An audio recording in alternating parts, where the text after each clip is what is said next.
we have Dr. Shaila Masi, 1994 batch and Vice Principal of CDC, to share her Snow Life flashbacks.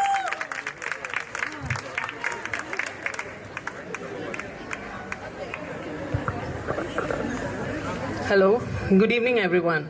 I hope you all are having a great time. So I'm tired of being called Vice Principal. I am here, 1994 batch Shaila. So I cannot do this alone. So I'm going to call all my friends with whom I had great fun.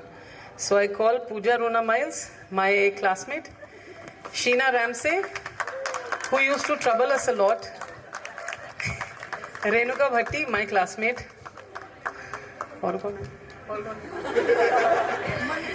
Manvi Dura, she's hiding.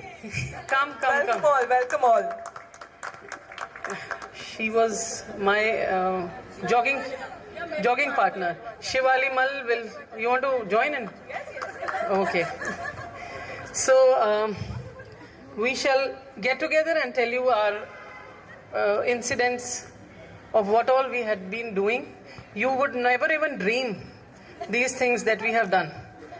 So we were the third batch, and we had our seniors waiting to interact with us. I'll not call it ragging. So they were waiting to interact with us. So how they started, they would not consider us as their own. So we had to be, we were called freshies. And we could not smile in front of them. So anytime we smile at our seniors, they would say, "Freshie, cut your smile." And bury it. And then we had to wish them, we had to bend 90 degrees to wish them. So this is how we wish them, all our seniors. And this went on for a month. And we were so used to doing this that even if we go to places like Fieldganj or anywhere, and if we see any senior around, we used to automatically bend and wish them. And it was such a scene. Later only we used to realize, what did we do? So now I give the mic to Pooja Rona Miles. She will share her set of things. Thanks, Shaila. I must say, in case you didn't know, Shaila was the most mischievous one in our batch. And so it is, in some strange sort of twist of the universe, the person who knows all the mischief that's possible is now vice principal. So better not cross her, because she will be able to predict anything that you can do to cross her. But in terms of memories of Snow Hostel, we were in this area, and it was a bit like the nursing hostel there. And what I remember was having those little rooms, but with those partitions that didn't go all the way up to the ceiling. And what was really fun is you could be in your room, but you could be talking across your room to the person in the other room. And sometimes, you remember Madhulika?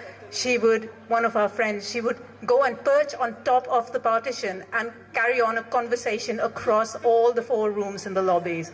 So that's always been one of my enduring memories. And with that, I'll pass on to Renuka. Well, we do have a lot of memories. As Pooja said, things are quite different now. Right at the place you are sitting, we had our TV room. And that was one place where in evening the ragging used to be. Right? The parlor ragging used to be in the TV room. Interaction, okay.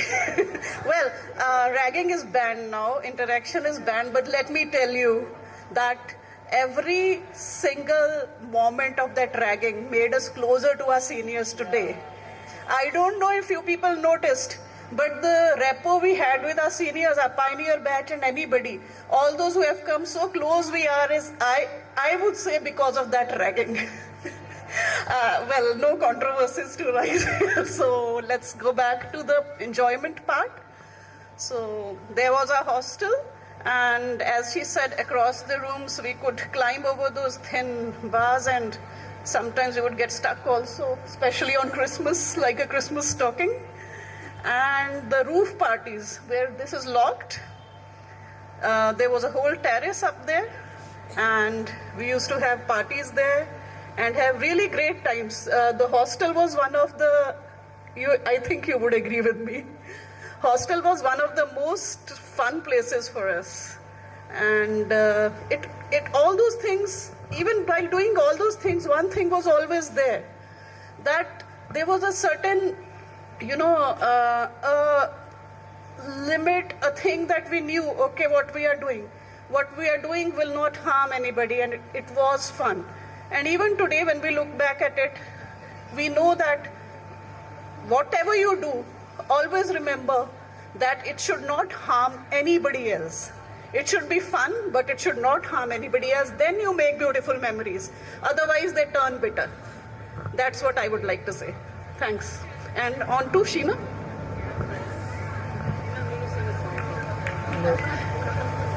So partly why I've been roped in today is because we were actually just this afternoon talking about the times that we have shared together in Snow Hostel.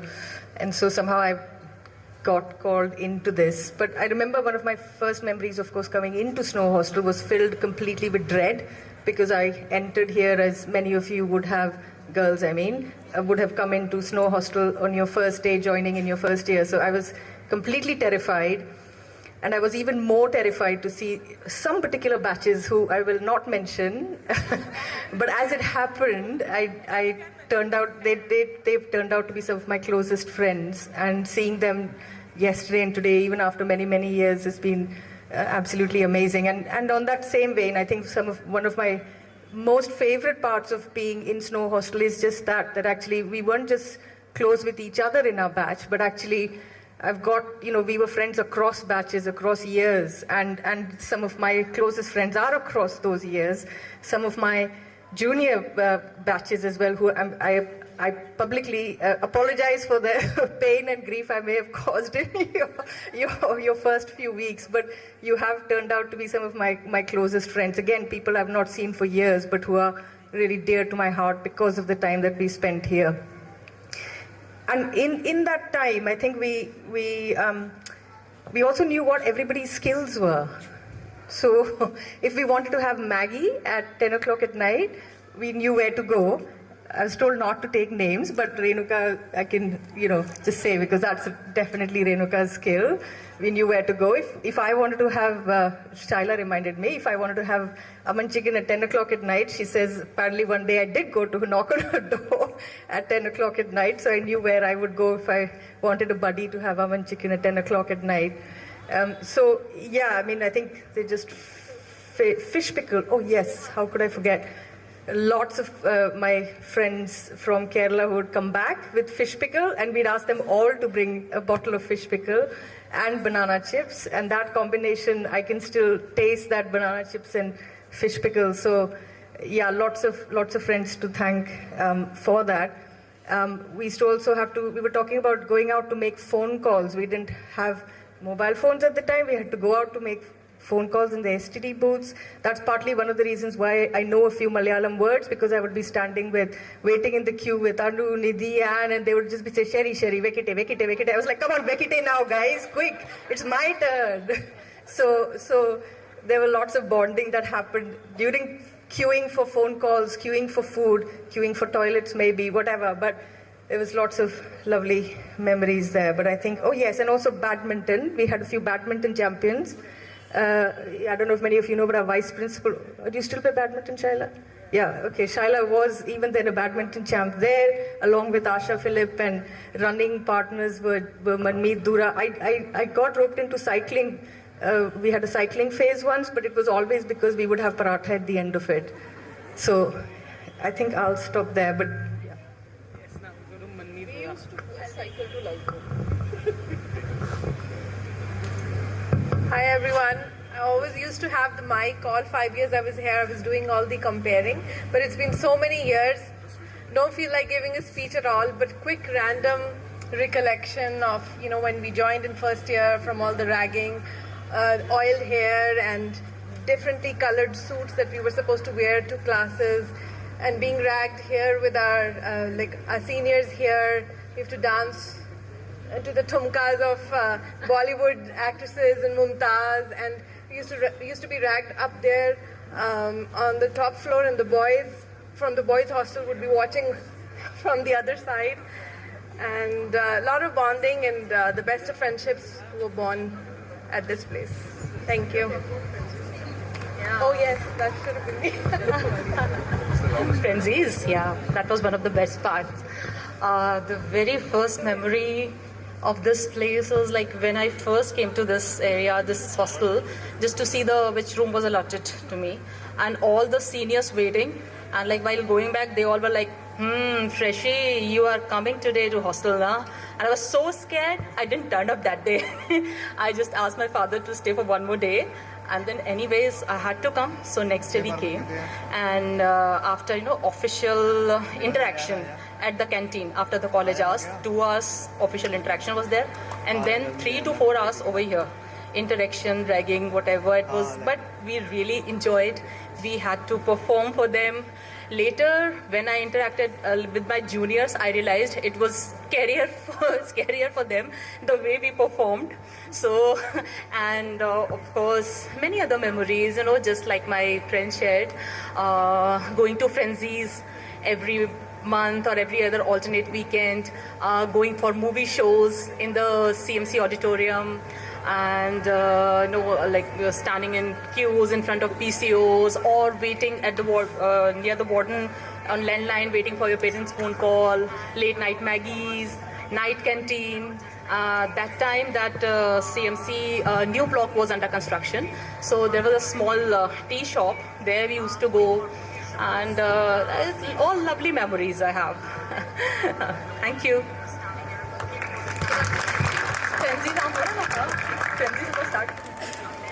Frenzies and alternate movie shows. Okay, Vinaya, that is it from our side. You can go on to the next. I don't trust you. You said that, Vinaya, I have lots of stories to say. Should I screen it or not? So I assume this is the screened version. We would like to hear the unscreened version too. Sheena wants to say something. Huh? Dr. Tina is here. Okay. Dr. Tina wants to share. Tina. No, Shalavam, don't go. No, I'm here. The unscreened ones. Okay. Come, Tina. Tina, ma'am, you too. Come.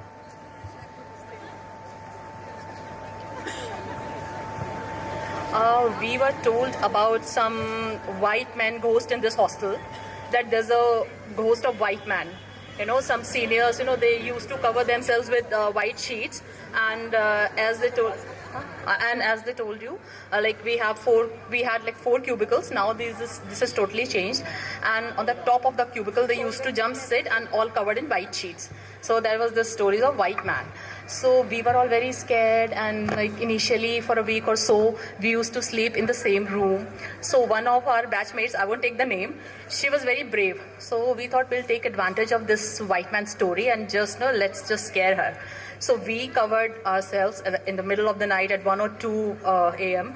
We covered ourselves in the white sheets, and we went and knocked at her door. And she used to sleep alone, and she was very brave and all. She just opened the door.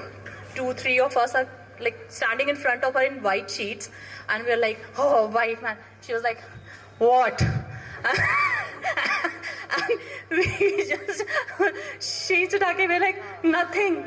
And we just ran away. Bhoot bhag gaya ulta. So, we used to have this kind of time over here. It was just amazing. Okay, over to Tina. I'm Tina Jacob from batch of 98, roll number 18. Well, I'm not very sure if I can pay justice to recollect memories from 20 years ago. Where will I start? Well, ours was one of the last batches, especially the girls, the privileged batch, to be given expert training by our seniors and brought out talents we never know that existed. Like climbing the walls, singing the Spider-Man theme, dancing to any tune, singing language without any barriers, performing such complicated surgeries like delivery, enacting scenes from movies, sitting on an invisible chair, stretching for hours. Well, it all culminated in a highly sophisticated anthem which we sang on this very same lawn, if you remember. Can we hear it? Please. No, yes, we want to. Please. Entire batch Please. should come. Ma'am is I requesting don't the remember. entire batch forward, please. Maybe at the end. No. And we have so many things planned. So, please, if anyone could. If anyone remembers, I mean, I've forgotten most of it. But having said all of this, these are the very same seniors that showed us a way for the rest of the years that we stayed here. They became friends for life, and they still continue to be our lifeline. So thank you, seniors, for all that you have taught us.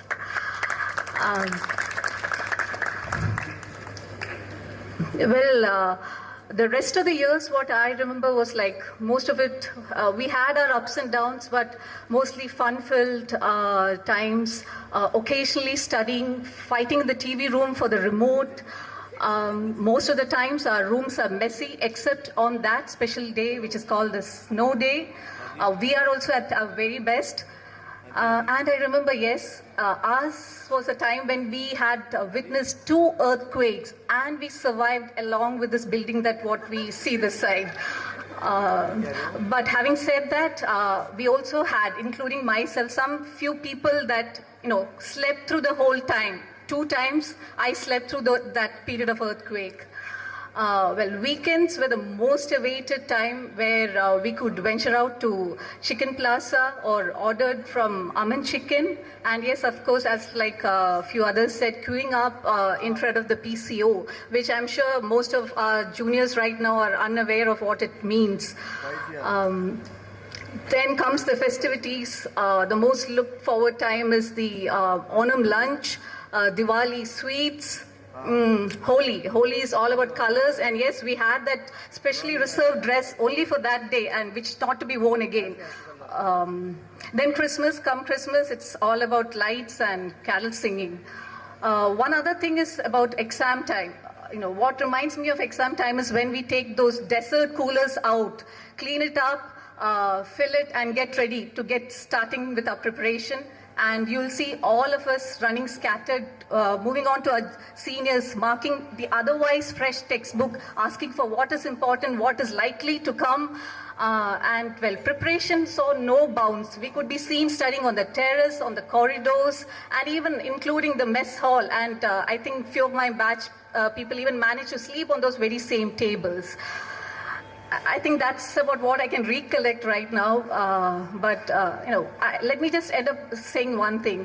Wherever you are and whatever you be, what binds that common thread that runs amongst all of us is that we all belong to CDC. They all sound, whatever I said just now, they all sound such small, so small incidents, but they form a very, very large part of your treasured memory. So juniors right now who are studying here, please enjoy your time here. Exams will come and go, but these are the memories that you will carry on for life. So thank you, the student union, the staff, all for organizing such a wonderful event for us. To be treasured always. Thank you. Thank you, ma'am. Thank you. It was indeed lovely listening to you all. Shaila, ma'am, something more? Thank you so much. That is it. Thank you so much. Thank you, ma'am. Yeah, the anthem maybe we can listen to at the last. So, is there anyone from the Pioneer batch who would like to share? Dr. Rohini? Anyone else? Anyone from the Pioneer batch, please? Okay, so I think next, why don't we listen to a special performance by a senior couple from our institution, Dr. Ruby and Dr. Pradeep, please.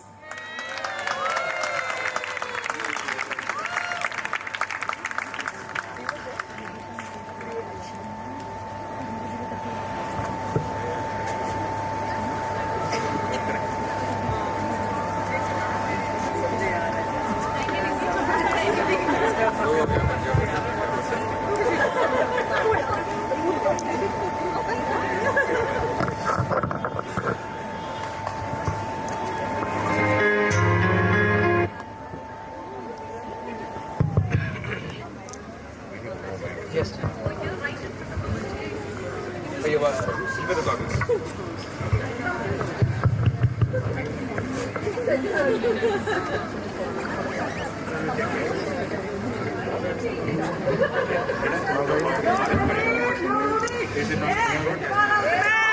hi to all. Dear seniors, our batchmates, our juniors, and all the people this is a place actually which molded us to sing. We've never, at least I have never learned music at all, and came here in '98, seeing our seniors and the rest of the people from the MBBS side also. We had a very much urge to sing and perform, and today is again the same thing. Please forgive our faults. We're just trying to relive our memories over here in the campus, and it's again a romantic song as usual. Thank you.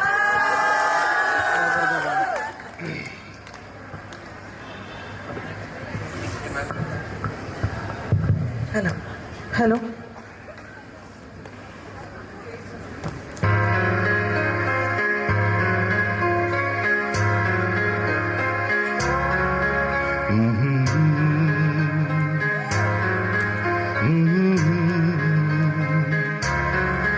La la la, hey hey hey, you are mine,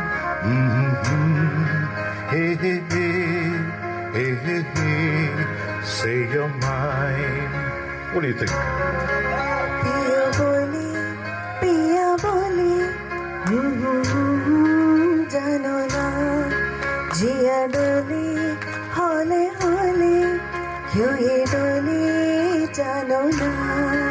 Not bad. Obvious enough. दिल की तो बातें तो दिल की है. दिल ही में रखना पिया.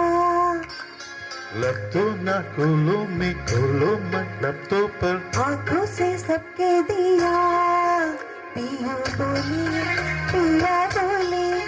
क्या ये बोली जानो ना. जिया डोले हौले हौले क्यों ये डोले जानो ना. पिया बोले क्या ये बोले जानो ना. जिया डोले हौले हौले क्यों ये डोले जानो ना.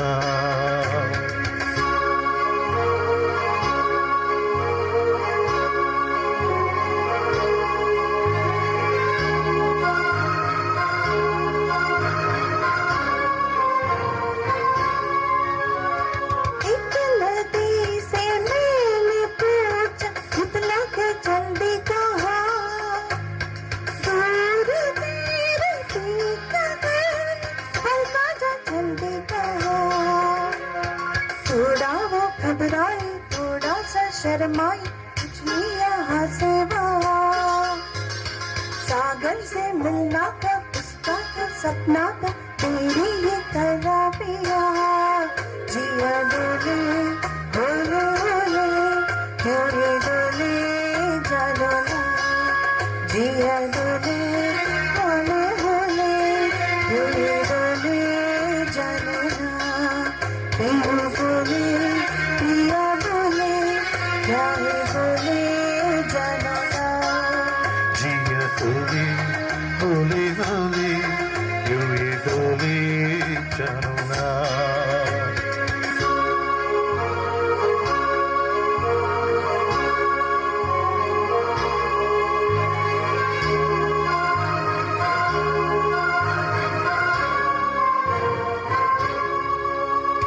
मैंने पूछा एक कथा से इतरा से जल्दी कहा. प्यास की भरी जमीन में बरसों की बताओ ना. थोड़ा वो गुर्राई थोड़ा सा तर्राई कर जीना फिर वहाँ. पर हम चंपा से तेरी ये दिया. पिया बोले क्या ये बोले जानो ना. जिया डोले होले होले क्यों ये डोले जानो ना. पिया बोले क्या ये बोले जानो ना. जिया डोले होले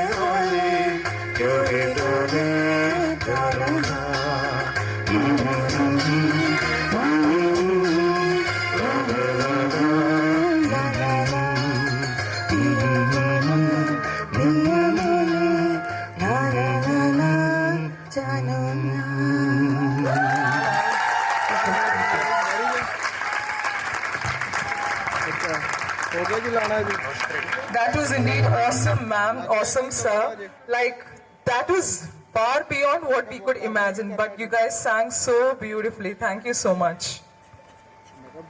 Next, is there anyone who would like to share from all the alumni sitting here? Any batch? Wait, what? What's that?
कोई लड़की देखूं मेरा दिल दीवाना बोले ओले ओले ओले ओले ओले काम कराना यारा झूम झूम के होले होले ओले ओले ओले ओले ओले मुझको लुभाती है जवानियां मस्ती लुटाती जिंदगानियां माने न करना पागल मस्त कौन सा दिल ये रोने रोने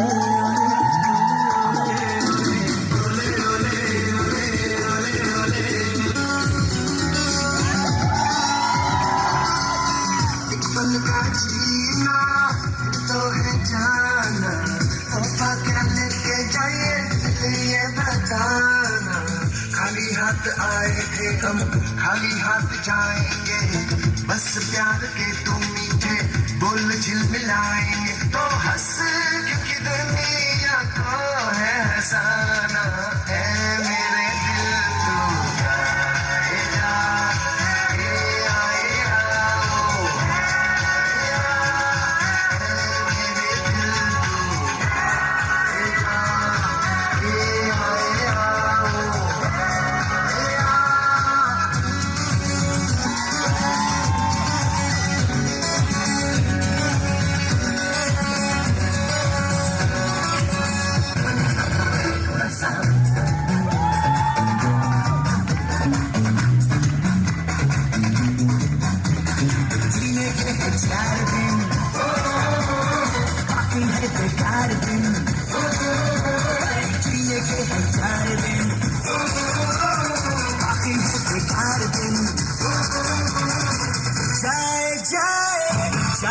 जाए एक बार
That was like a beautiful interruption, though planned. Thank you guys, it was very awesome. Thank you so much. I hope it has got all our alumni and people here pumped up, because I should warn you, this is just a prelude to the Dil Se CDC tomorrow. Are you all excited? Yes. So, next on stage, I would like to call again one of the youngest alumni, and to the best of my knowledge, our one and only forensic odontologist in the making, Dr. Angel. Dr. Angel, are you here? Dr. Angel from 2015 batch. I was like, it's okay, it's just a supply. Lord, may I never get it back, may I never get it back, may I never get it back. And then I had a supply in final year and I got back. I guess what I'm trying to say is that sometimes you get through the worst things in life, and God will still use those things to bring you the finest memories and friends that you can make. One of such memories was during one of my supply exams during the send-up. I was sitting right here at the second floor lobby with one of my friends that's here, Jerin. So we decided that we were going to pull off an all-nighter. We were going to study all night, and we had all of these, we made black coffee and everything. And we sat at 10, and we planned that we would go on till 6 in the morning. And and in full honesty, we did not study a word that night. We discussed everything in the world, from everything that was not related to medicine, general medicine. So that is one of my fondest memories. Then there is always Calypso, where we used to practice here in the lobbies itself till late night. And then seniors used to come and we were like, we have to sleep, please reduce the volume. And yeah, I think I've made the finest friends that I've met in life here, when I've met, that I've made here in my batch. I mean, even now when things are not going as smoothly as I would want them to be, I still find myself calling up my batchmates here when we were here and telling them, hey, things are not that great, can you please talk to me and pray. Next on stage, I have one of our immediate seniors, with whose batch this new hostel that you see behind me has taken life, creating memories for the rest of the BDS batch. So calling upon one of my fabulous senior, Dr. Smita Daniel.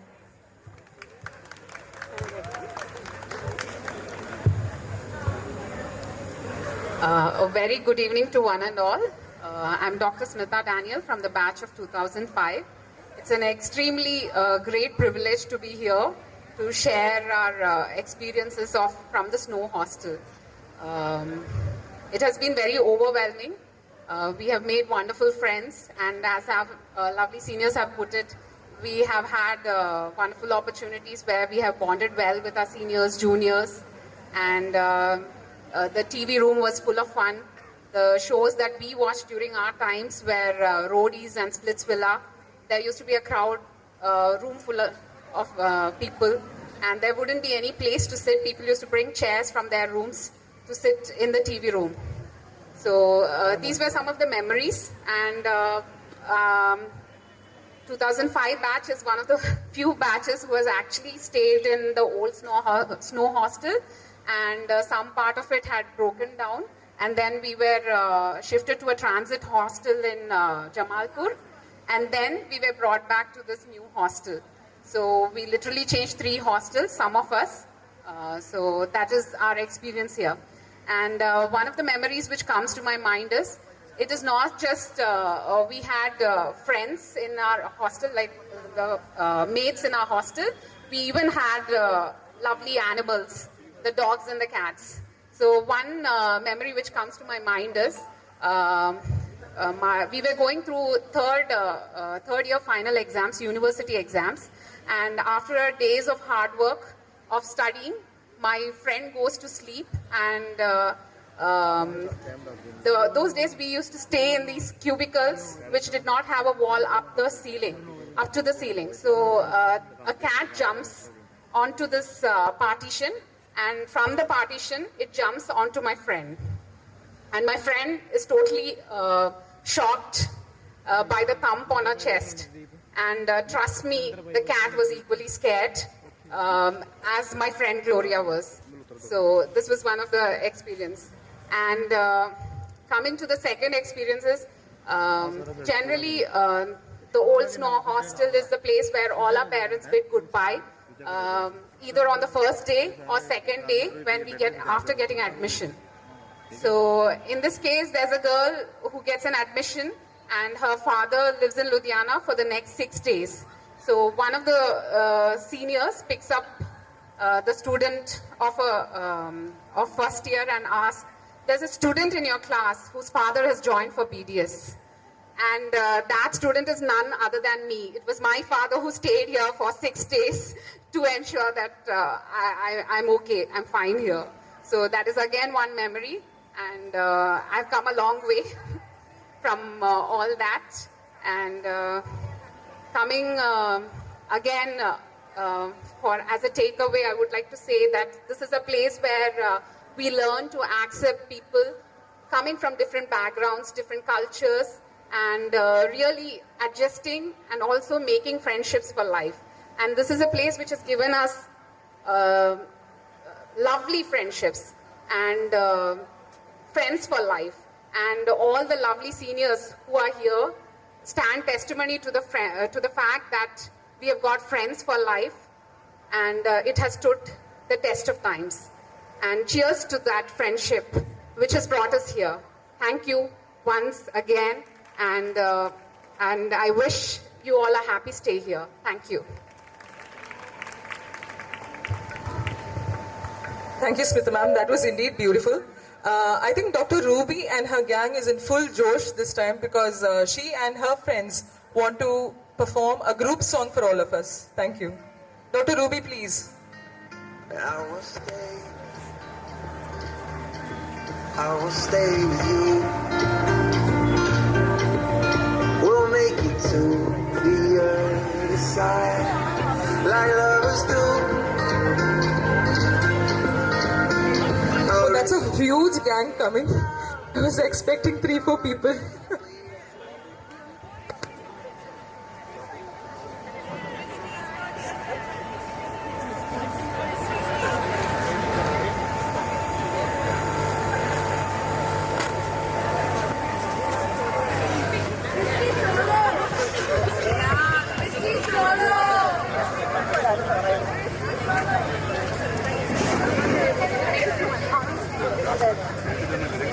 Hello. Hello.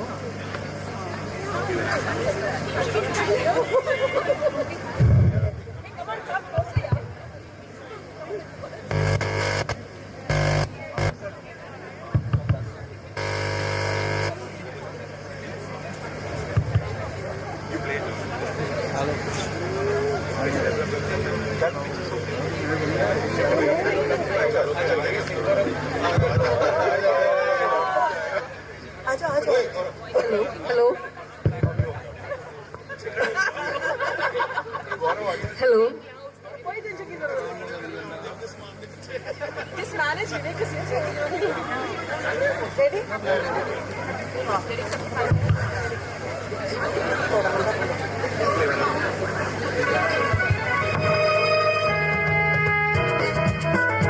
A special dedication to all the alumni and also the present CDCIs.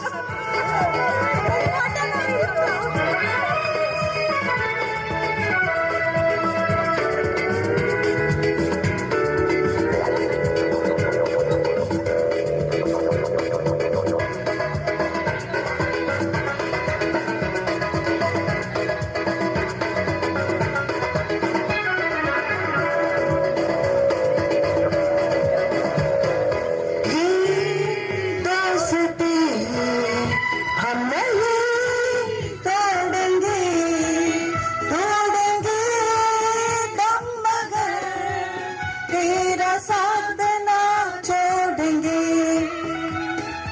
ये दोस्ती हम नहीं तोड़ेंगे तोड़ेंगे दम मगर तेरा साथ ना छोड़ेंगे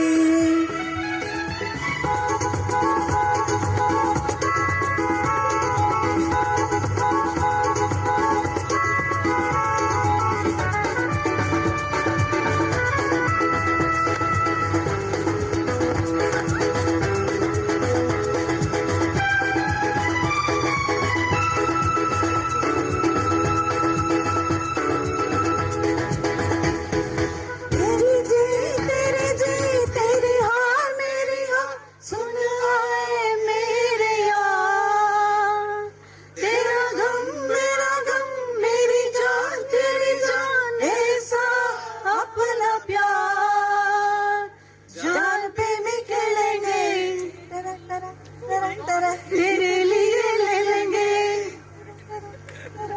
जान में निकलेंगे तेरे लिए ले लेंगे सुबह से दुश्मनी ये दोस्ती हम नहीं तोड़ेंगे तोड़ेंगे हम मगर तेरा साथ ना छोड़ेंगे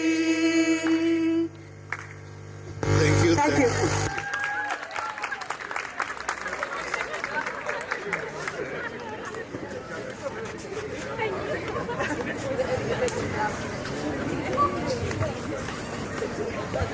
You all are too talented, I understood, because if it was me and my batch who sang and the karaoke stopped, then we also stopped. That was for sure. So anyways, thank you all. It was indeed a pleasure seeing you all up here, and I can see the smile on everyone's faces. So yes, thank you all. So Anita? So I hope you all are having a wonderful time. But to conclude this event, we have a special task for our eldest and youngest alumni this evening, which is to plant a tree and plant a memory. Do it today for a memorable tomorrow. The best time to plant a tree was 30 years from now, but maybe the second best time is now. Let us plant this golden cypress sapling to remind us all to be open-hearted and teach us to gather strength from our deepest root. So I request the representatives from the 1992 batch, Pioneer batch, and 2018 batch to come forward and plant this sapling. Anyone here from the 92 batch, please? 92 or 93? Yes, 92 batch. Thank you, sir. And please, representatives from the 2018 batch. 2018? 18, right? 17 batch, sorry. 2017 batch, please. Yes, welcome. So we'll be proceeding towards the end of the stage area wherein we'll be planting this golden cypress sapling to commemorate today's event. So anyone is free to please join us there. So, sir, we'll proceed. You take so long to tell me you need me. I see that you're bleeding. You don't need to show me again. But if you decide to, I'll ride in this life with you. I won't let go till the end. So cry tonight, but don't you let go of my hand. You can cry every last tear. I won't leave till I understand. Promise me, just hold my hand. Raise your hand, look into my wishful eyes. That fear that's inside you will lift, give it time. I can see everything you're blind to now.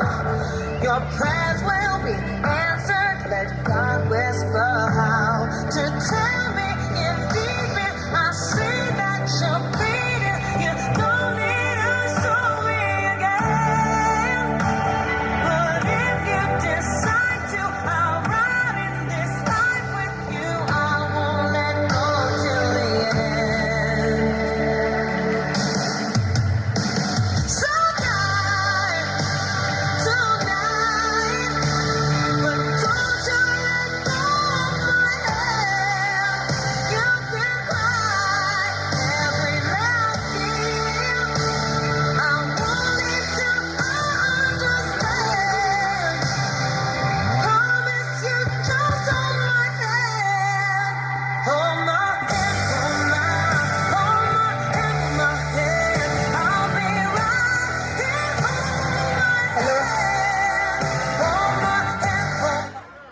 So thank you all. We wind up here so that our CDC raiders can start their show.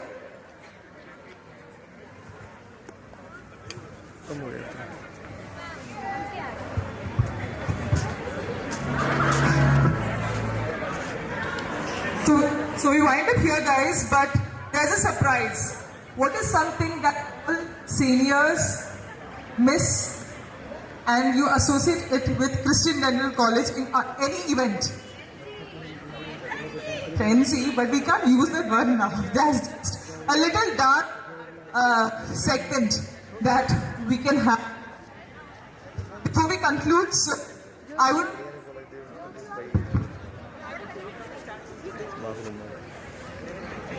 Sorry.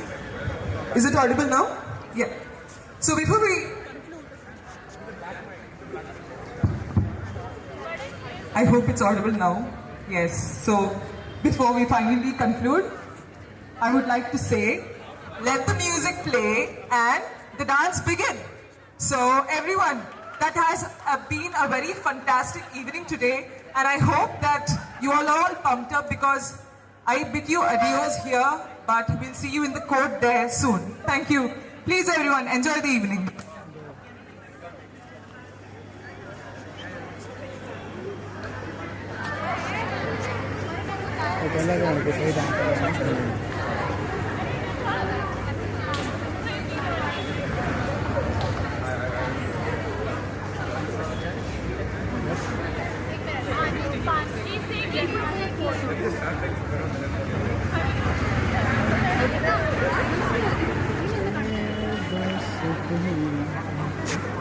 Today we get to talk about something really darn insane. We get to talk about obliterating the hand that feeds. We get to talk about clout chasing, praise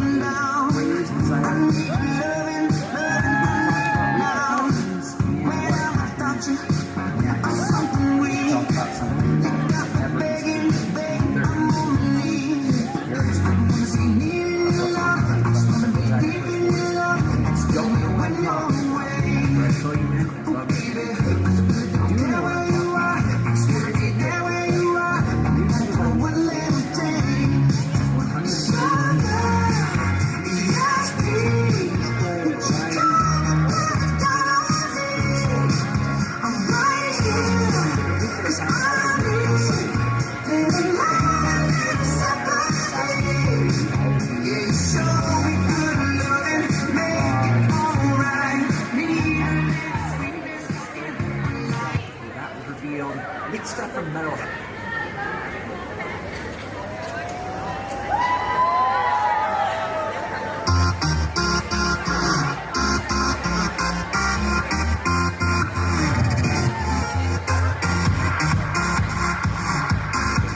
Please, we would request all the alumni to join. Turn up the music 'cause the song just came on. Turn up the music if they try to turn us down. Turn up the music, can I hear it till the speakers blow? Turn up the music, fill your cup and drink it down. So sexy and you know it, put your hands up in that. Put your hands up in that, girl, put your hands up in that. So sexy. Might like it,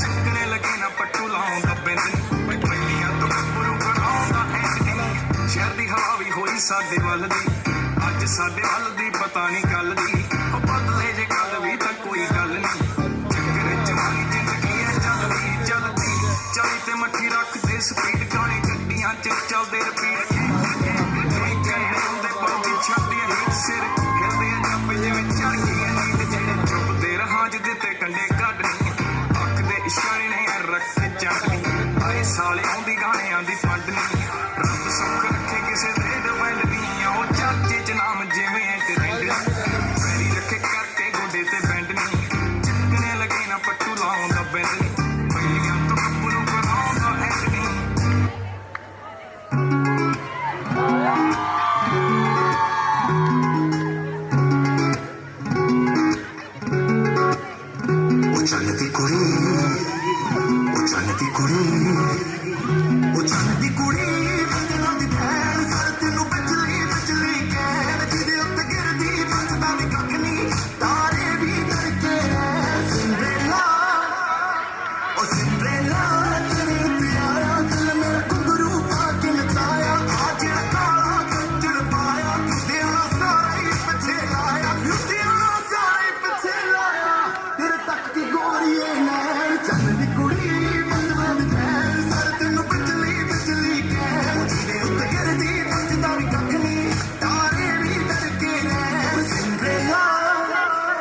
अच्छा नहीं लगता, हमारे juniors हैं।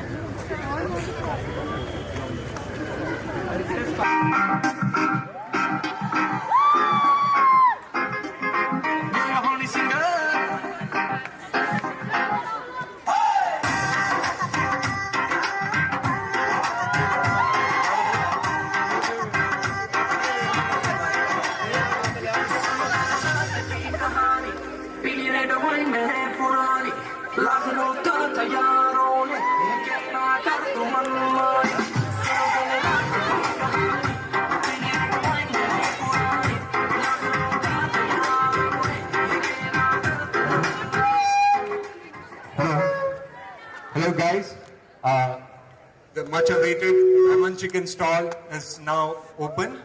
Yeah, so as you proceed to the basketball court, near the volleyball court, there will be a set of students sitting there.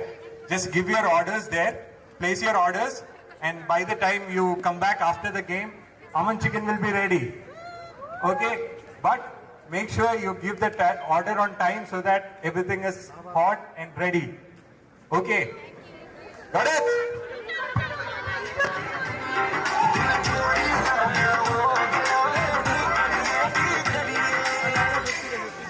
Okay, 15 minutes to go and the sound system will be out of here.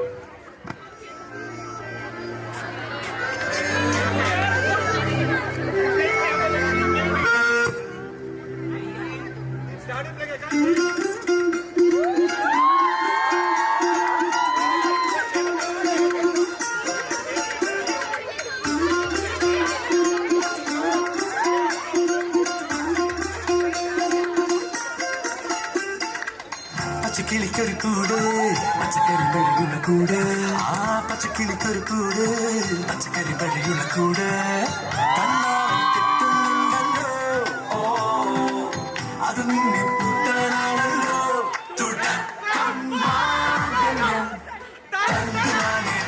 പിന്നെ ജീവിതം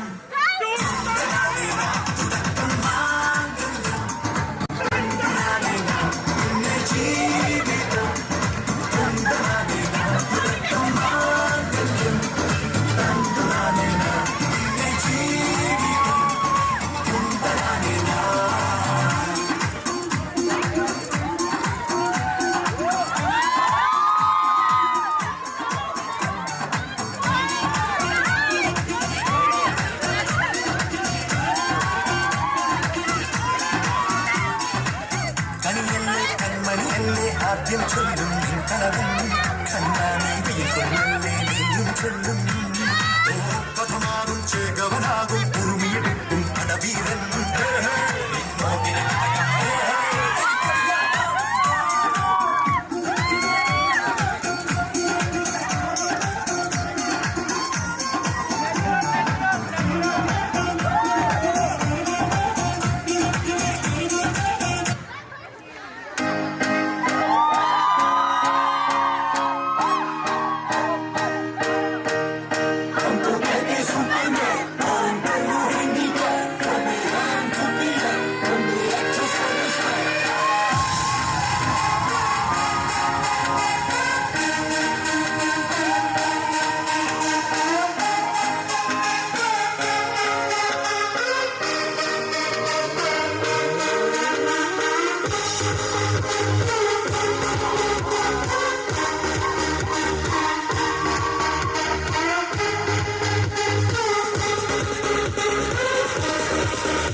तुझको कोई खबर पर ये दिल अब से है कहने लगा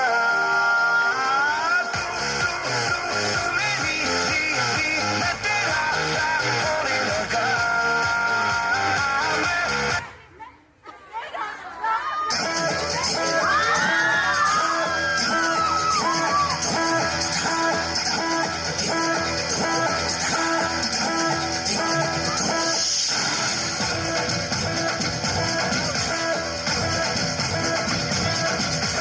ചിന്നമാസം വന്നു ചേർന്നാൽ ഇന്ന് ഞാൻ സ്വന്തമാക്കും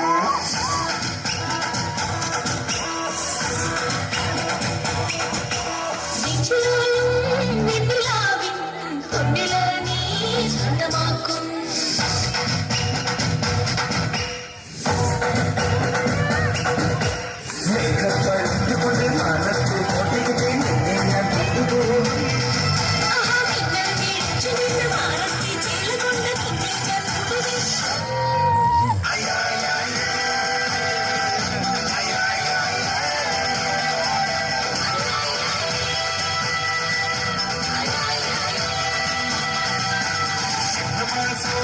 വന്നു ചേർന്നാൽ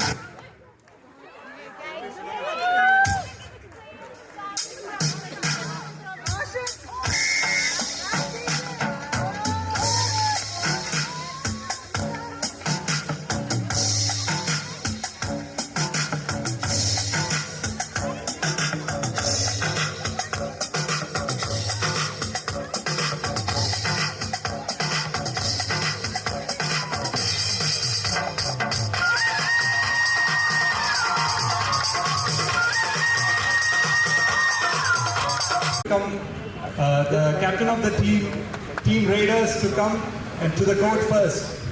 Dr. A.B.M. Thomas. Team Raiders. Team Raiders is seconded by Solomon. Solomon is third year OMFS PG resident. Followed by Karamveer, the sports secretary.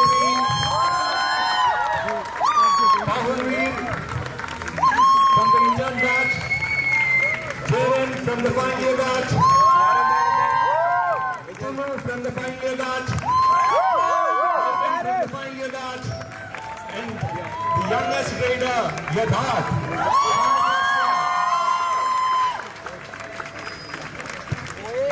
And from the Raiders, we have Ranjit Christopher from the batch of 1992.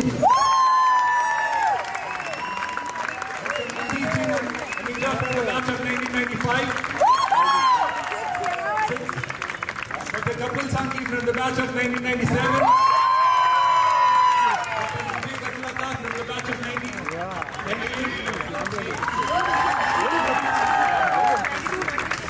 Dr. Rahul Roy from the batch of 1998. Dr. Nagi from the batch of 2000. Dr. batch of 2000. Dr. Saurabh Das from the batch of 2001. Finally, we have Dr. Ashwin Sakriya from the batch of 2003.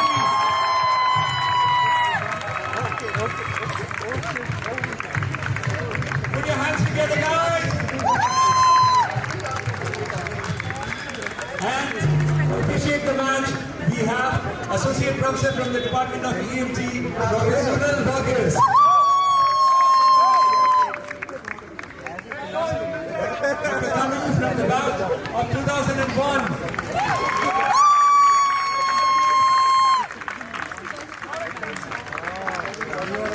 A louder applause, please, guys.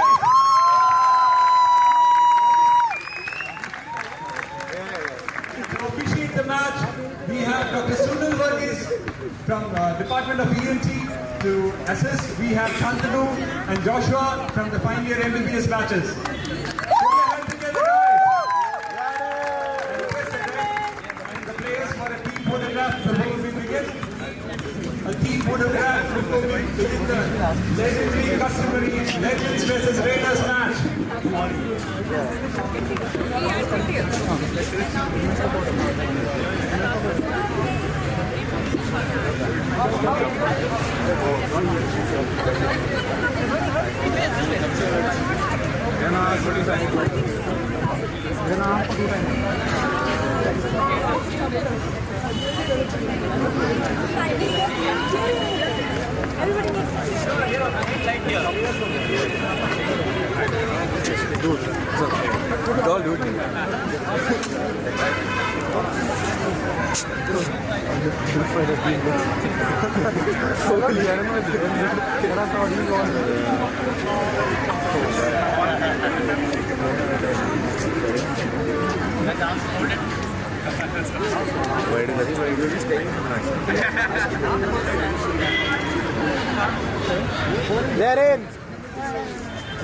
Jaren, come on, man.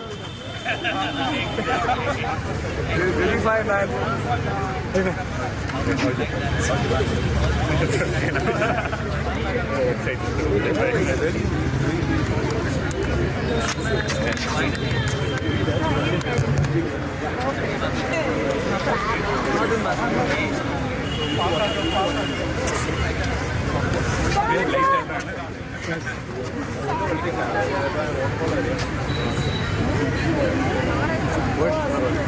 Philip, got it.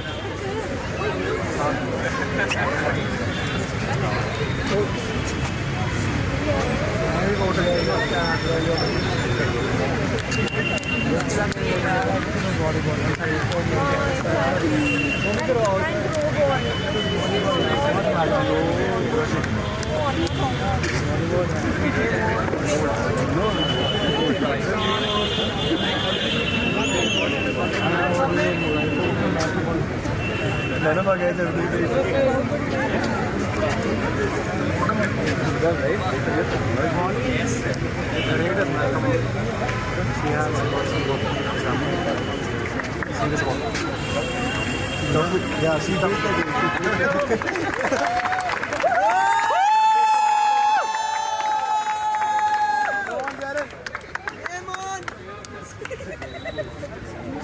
Come on, Sarman. इन्होंने इतने तक आना line तक ball फेंकते हैं नहीं ना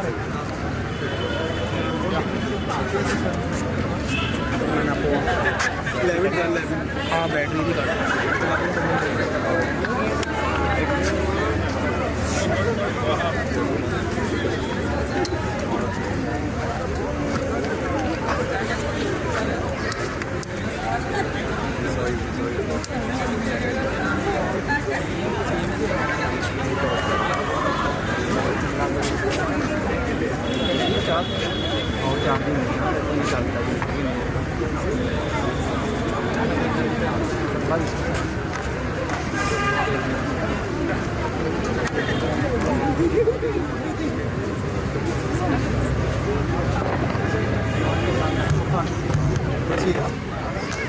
Guys, don't let the heat of the game die down and don't let your Aman chicken go cold.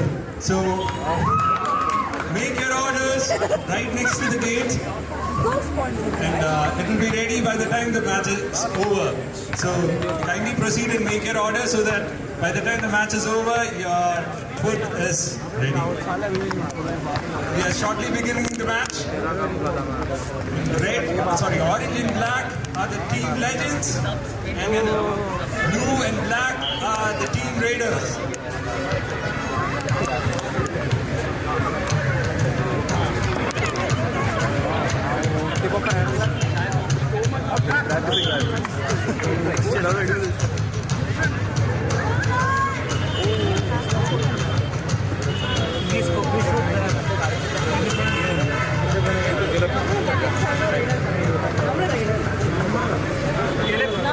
Your time, guys.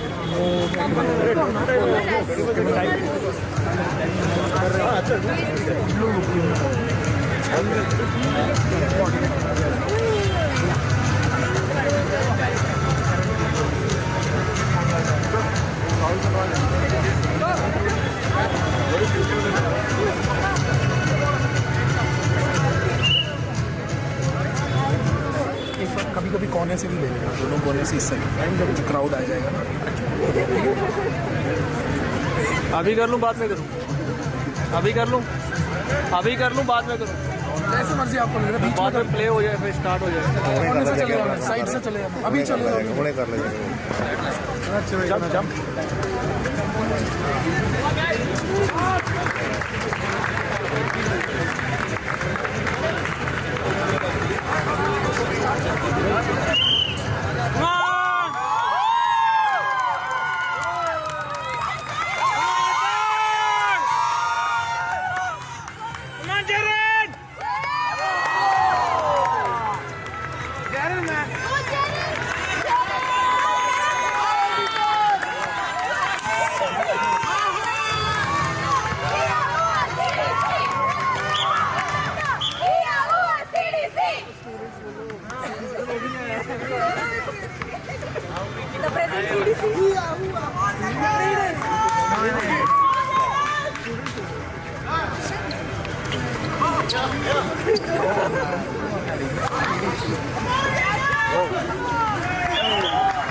ये मरा पीछे हूँ,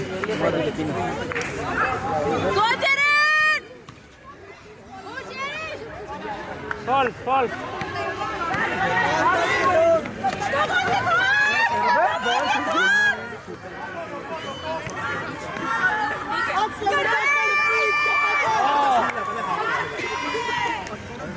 खींच के पकड़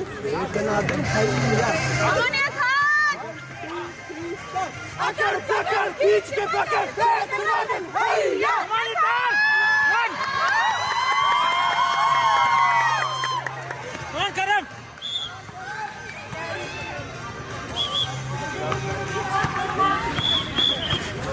पकड़ खींच के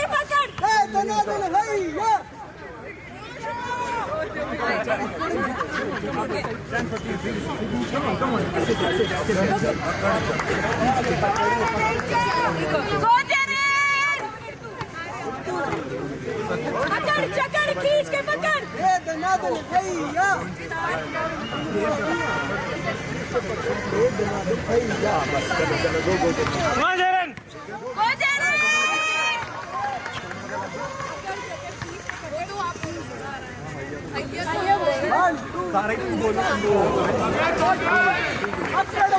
खींच के पकड़ भैया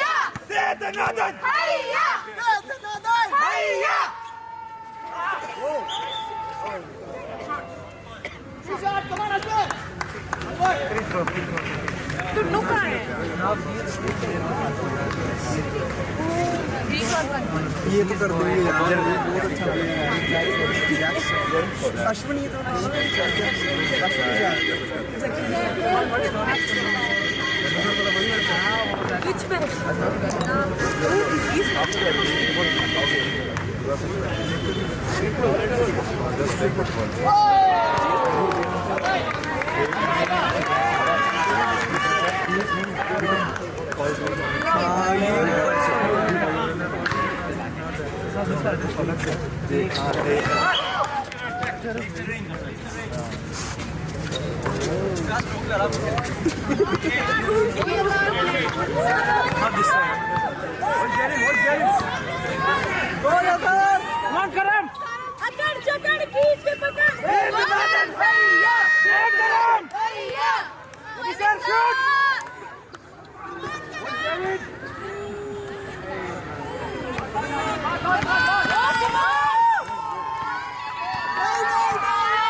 बढ़िया बढ़िया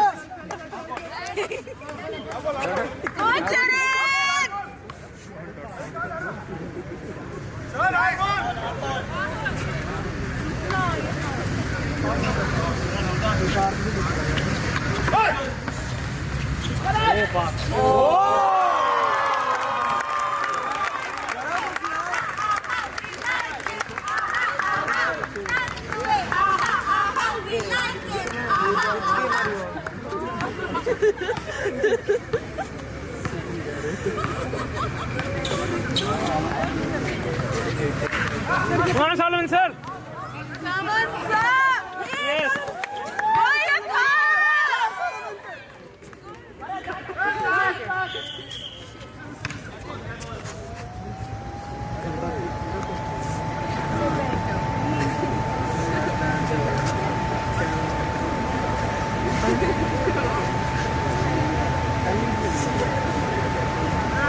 Come on, legends!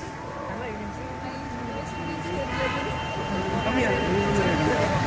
Come here.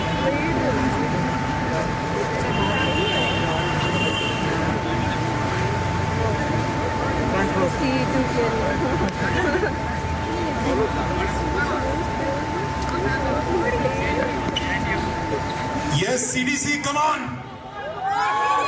Yes! Yes!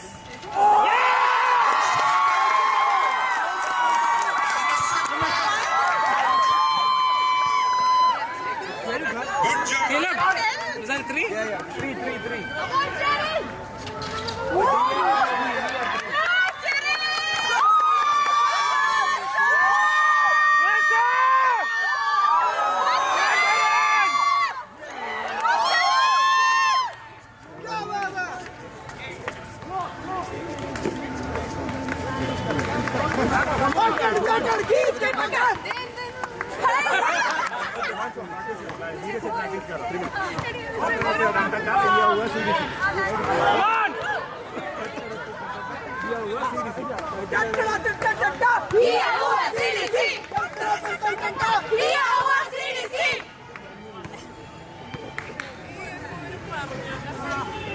Yes!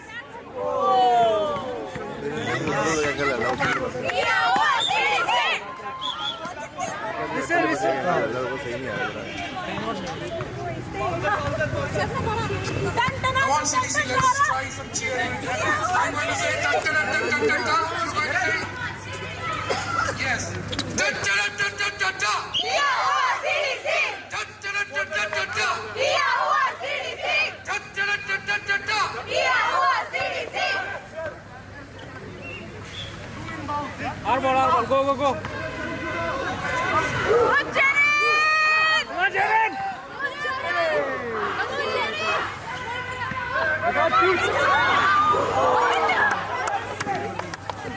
Come on. Good one, ball.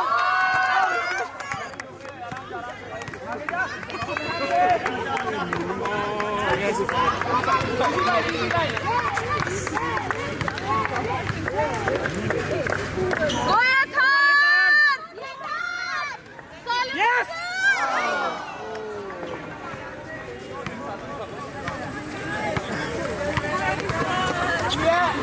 Who is our hero? There is a hero. Come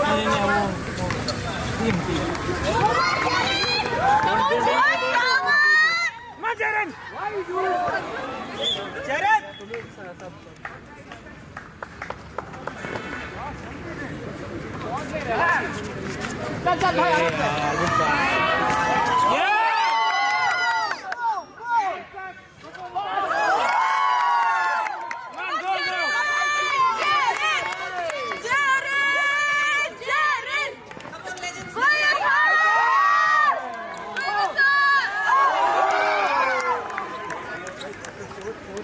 Three, four. We are 3 there.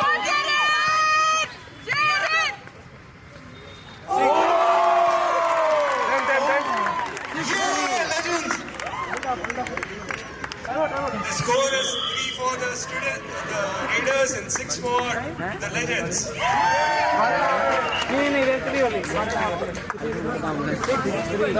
Big shot, man.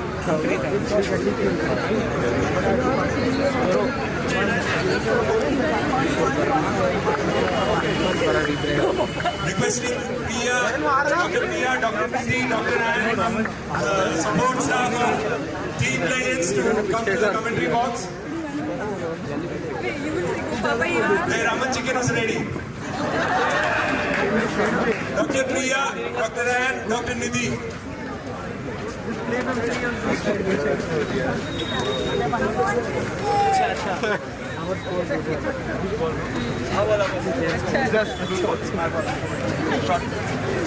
Ready? The ball rolls in front. They're shooting this.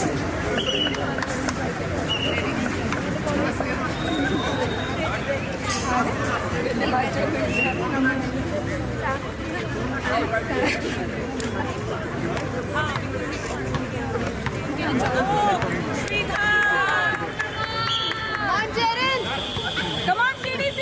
Go, Paul! Go, Jared! Go, Paul! Go, Abhi, sir! Go, Jared! One, Jared! One, Jared! One, Jared!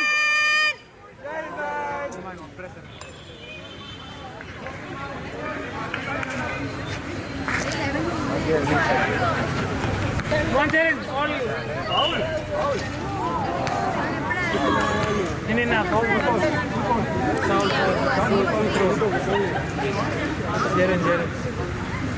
Jerry, please come to the commentary box. You're wanted here.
Nice one! Come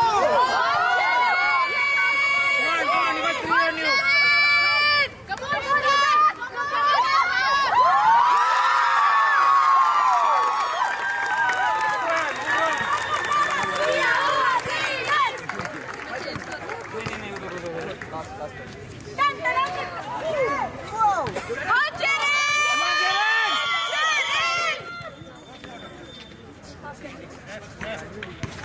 Scoring. I think they've got 2 baskets already. I think you're scoring for this team. No.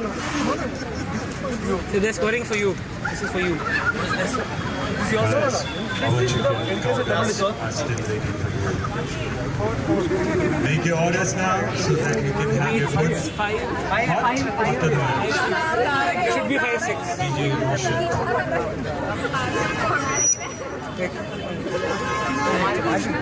What's his call? CDC! I just want.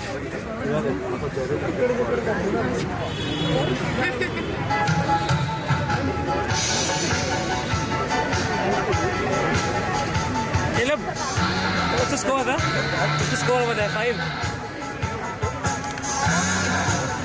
6-5. You go 5? Yeah, 6-5. Yeah, correct.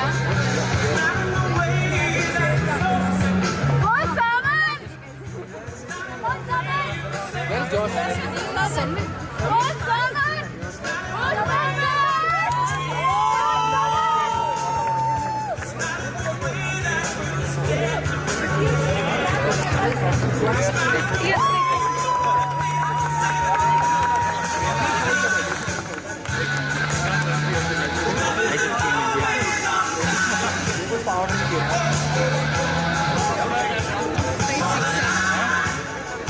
Live.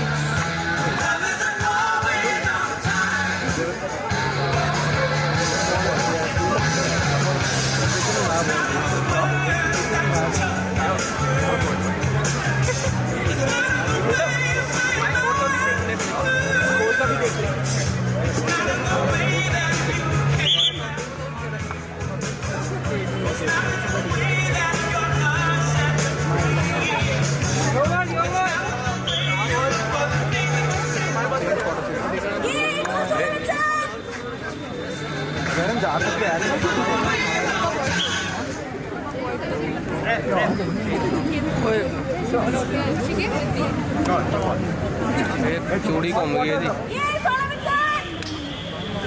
ਇੱਕ ਜਗ੍ਹਾ ਪਈ ਰਹਿੰਦੇ ਹੁਣ ਹਲਾਈ ਨਾ LC light ਨਾ ਪਹਿਲੇ side ਰੱਖੋ ਪੈਰ ਉੱਪਰ ਆਈ ਜਾਂਦੇ ਉਹਦੇ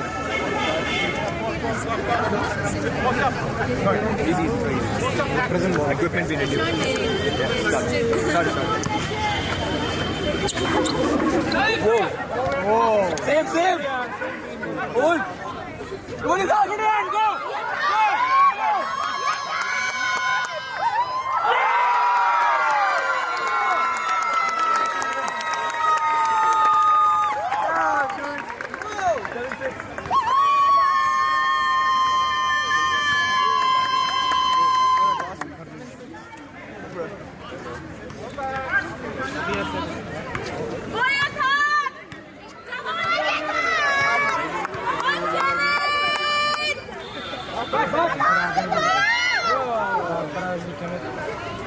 Come on, sir.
Easy, hold on.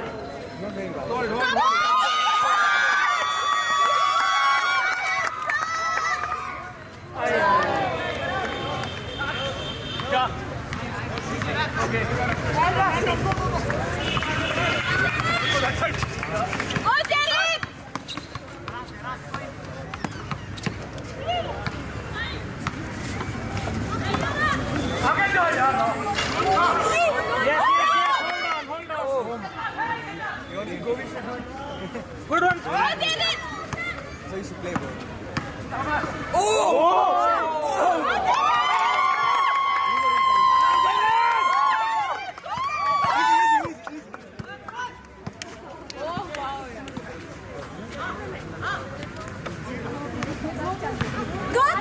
Karam, go.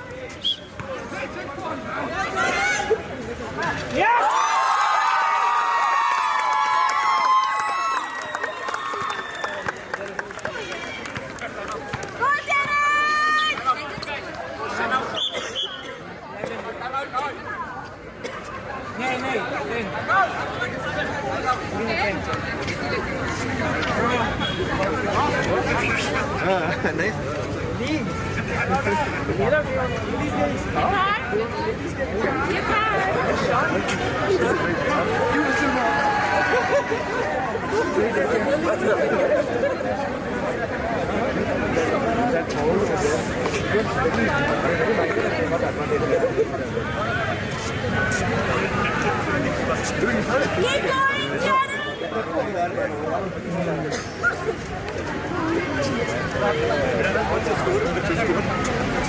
पानी दे दो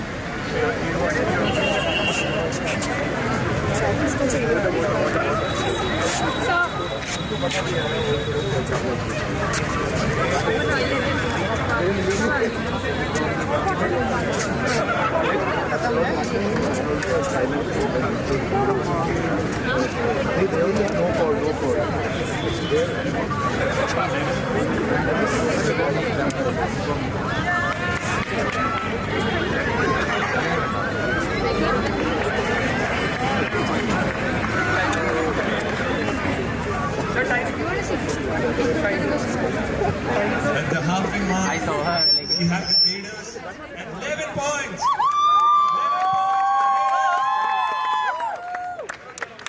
And the cheering team for legends are not doing a good job. That's why they are at 8. Team Legends, come on! Put your hands together. Now they have switched sides and the halfway mark is over and the game is beginning.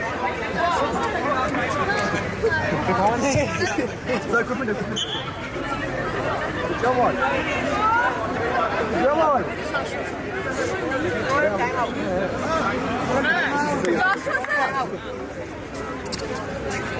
Up, go up. They have switched the sides.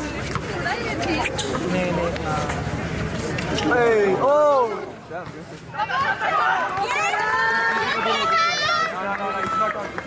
Jaden, run, man! Shoot, shoot! Hey! Jaden! Come on, Jaden!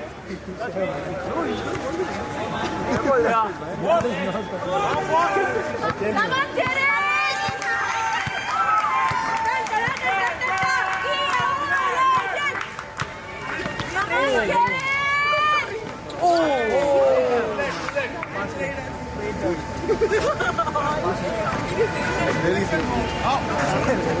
Everyone's so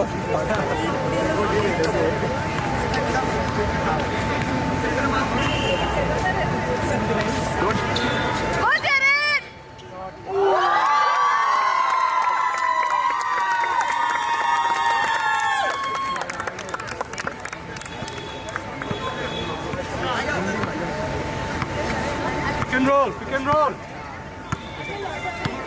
Come on, Jared!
Jared, they're leading by 5.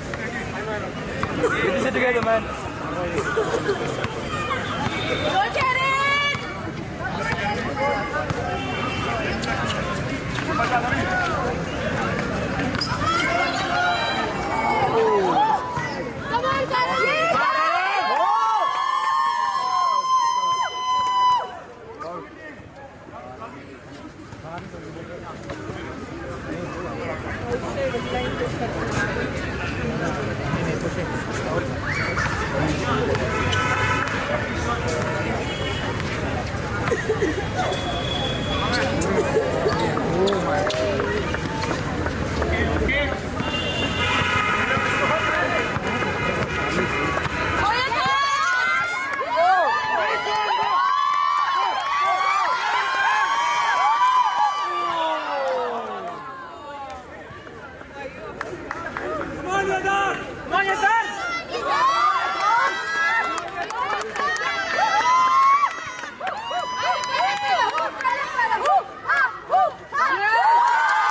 Come on, Karam. Come on, Karam, sir.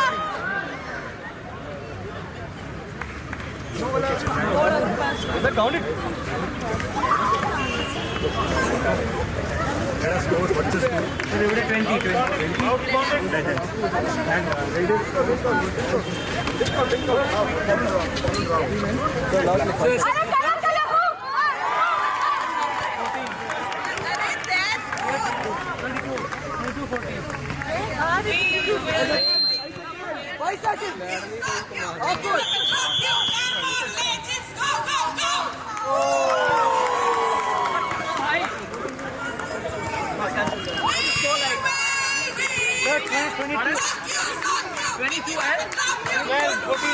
20.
लड़का rap कर रहा है, इसकी video बनानी है।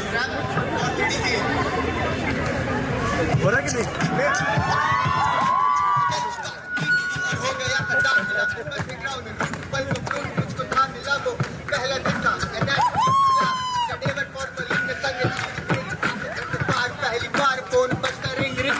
Hold on, mom, I'm doing some carving. इतने में first prof जिसका था सबको खौफ, कहीं फीवर कहीं फ्लू, मुझे कोल्ड एंड कॉफ, और हम लड़के मचलते हैं रेजो इडन के हर रोज कहते रुक जा भाई, पढ़ेंगे कल से, हाँ नो की गर्ल से हम मांग लेंगे नोट, प्रीवियस ईयर्स की इतनी पढ़ाई बहुत, पेशेंट से मिलता पेशेंट बनाना मुझको रैपो, पहले माइंड से मिलूं फिर मुंह में काम है बहुत, पेशावर अंकल दो ग्लव्स 7.5 के कैलिप्सो आया तो खत्म हो मस्त सारी क्लास के सीडीसी सारे ही चीखो जी सीडीसी सीडीसी सीडीसी या सर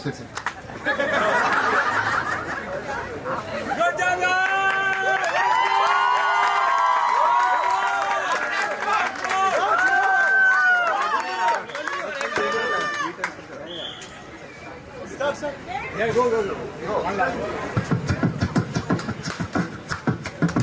अभी रूल करता सीटी जब करूंगा आरसीटी बीटी बीटी अंडरग्राउंड किनको रोज चाहता क्राउड, स्माइल देने की जो सुपर पावर मैंने जानी है, खुद की सेटिंग है नहीं पर दांतों की करानी है, विचित्र रचनी के चित्र रखते सारे सेम से, फैशन पे मरती दुनिया स्ट्रप तो मेरे फेवर है, प्लाक तार तार को करता तार तार करना देश का ना ऊंचा, खुद से कहता बार बार टेंट मार का एयर रोटेटी यार वेल का बर करता बर ओवर ट्रिम करेगा क्या तू भाई, जरा संभल कर कस्प करते करते कश्म खो गया, कैविटी जो वाइड की तो कस्प मेरा खो गया, सीडीसी की फैम को कैटेगरी में बांट दे, कुछ गलतियों पे डांट दे, सीखने पे दाद दे, मोटो तो यही है सबको दांत दे।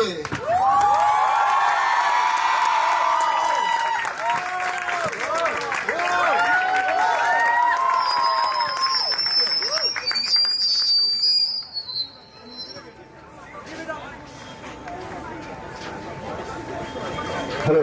Give it up for Rishabh and Bob. We are rushing in the game with the third quarter. Legends leading with 22 points and the Raiders close behind at 14 points. Come on, guys.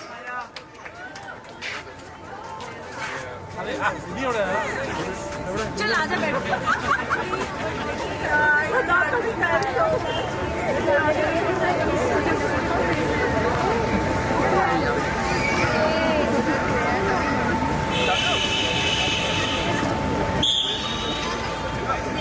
Caleb.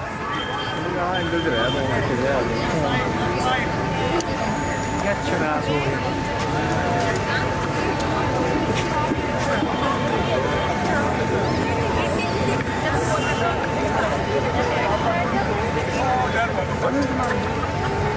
What do you give?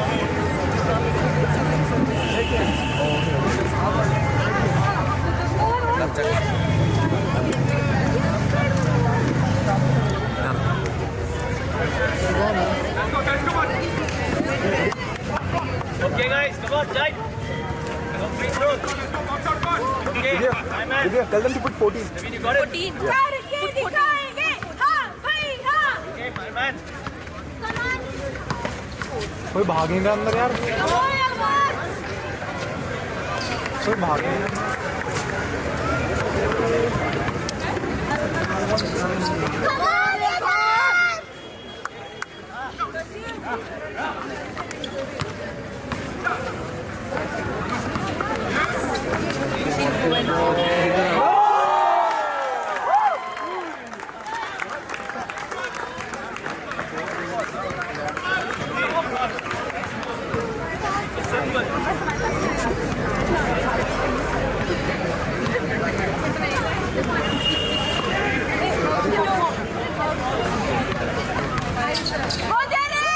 Rebound!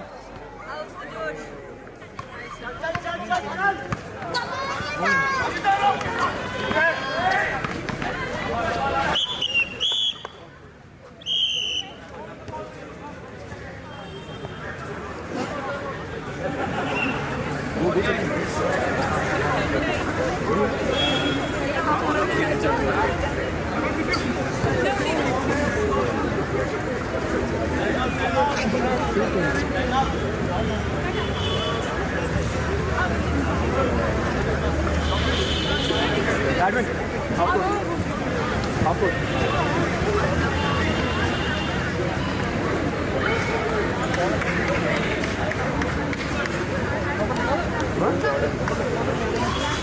नहीं shot तो बिल्कुल clear था उसके बाद में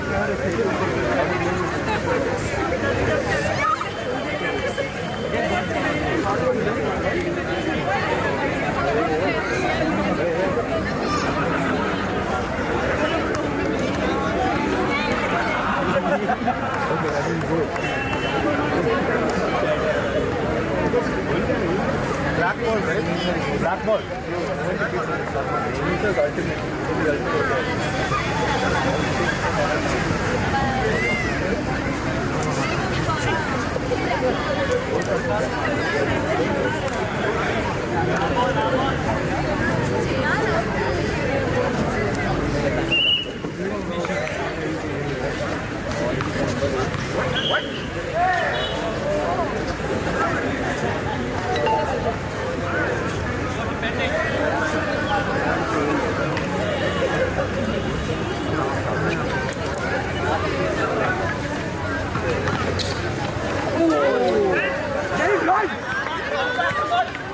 Hey, conserve your energy.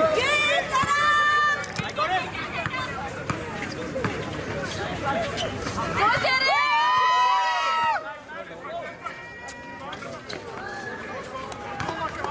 Come on, Jerry!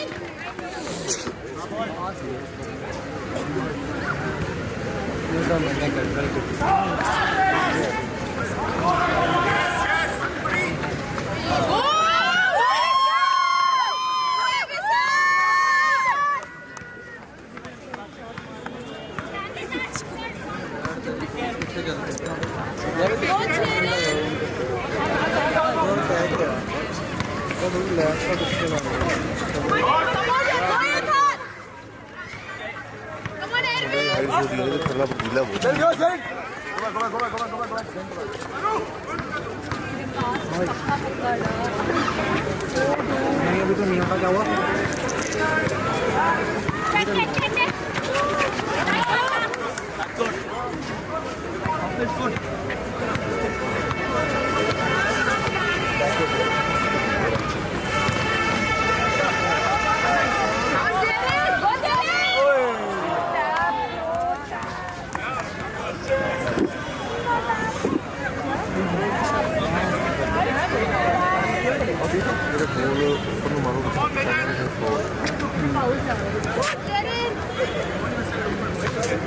Come on, Jaden! Go, Jaden!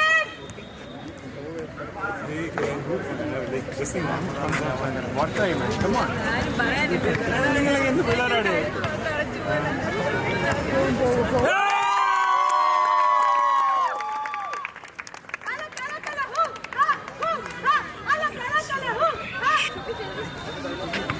Come on, guys. Parents, you are not doing a good job.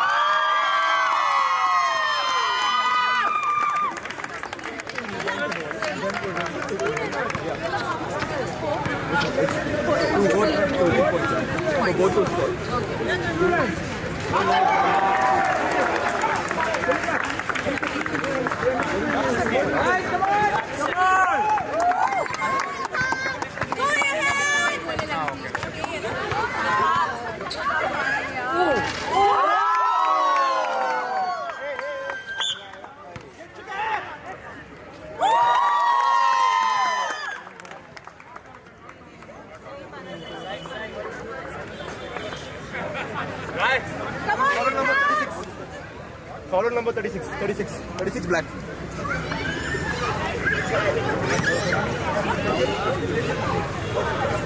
Come on, All fine. Ready to go. Okay. Okay.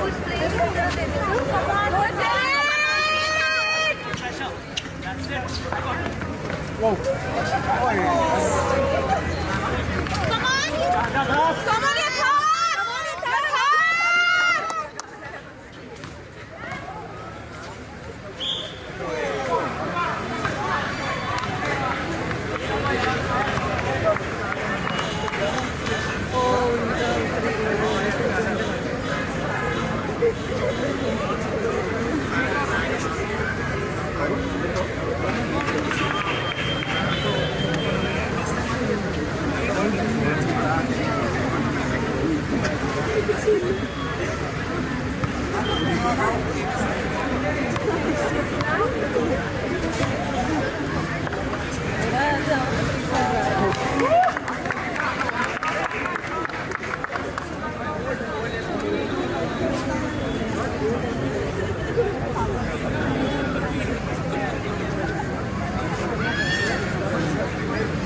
Get back, man. Don't get tired, dude. Go, Jared! Now on the deck. Now watch me.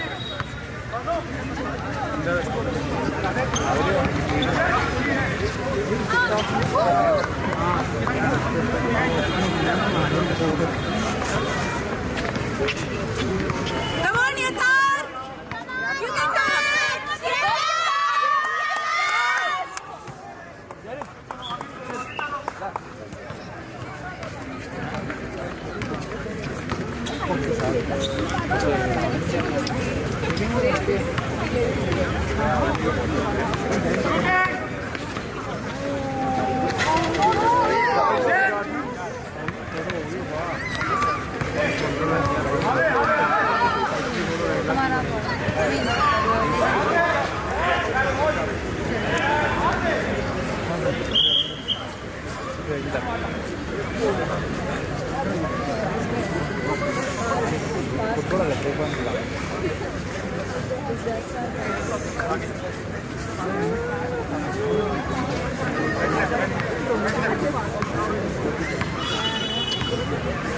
Come on, Karam! Come on, Jared! Come on, Jared!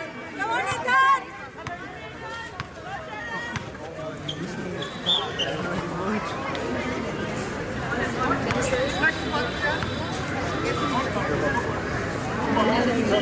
Go, Jared, come on! We want the other one, just like the other one!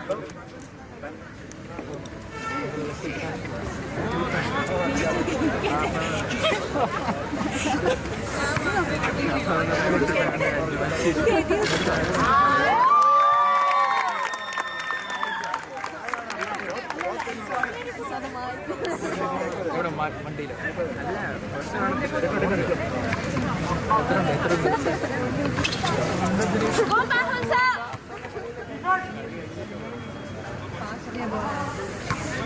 Go, Jared! Go, Jared!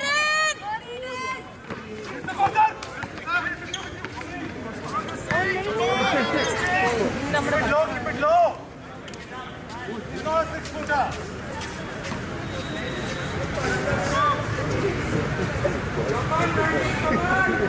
Close the gateway, Mandeep sir. Close the gateway.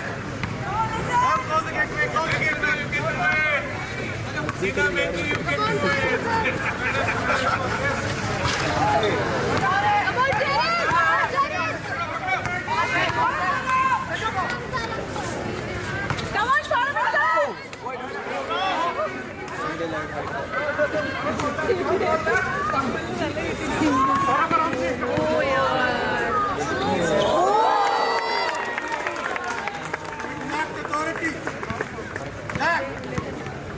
Come on, Let me go and see you. Come on. Close the gateway, yeah? What are we going to do now?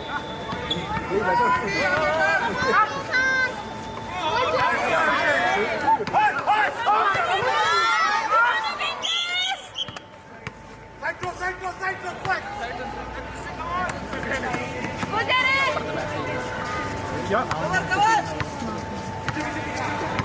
Cover! Come on, Randy!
That is what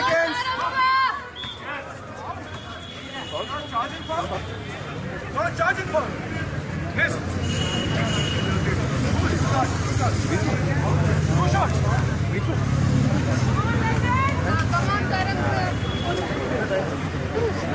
reason why. Come on,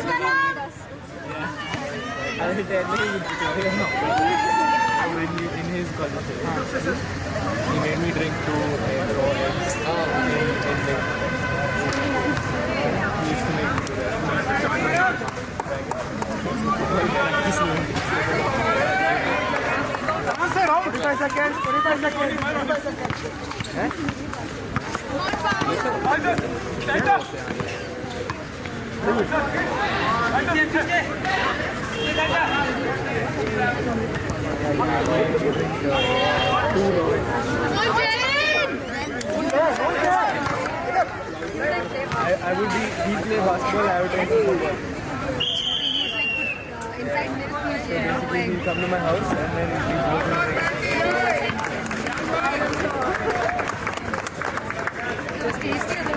it is actually tasty. Well done. Yeah, you put like... What is called it is? Yo. Right? No. 17. Okay. I was here. Come on, man.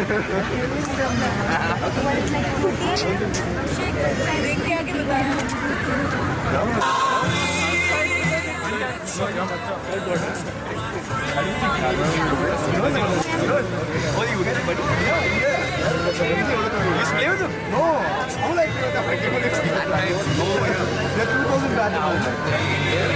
I need to do it.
Black ball, black ball.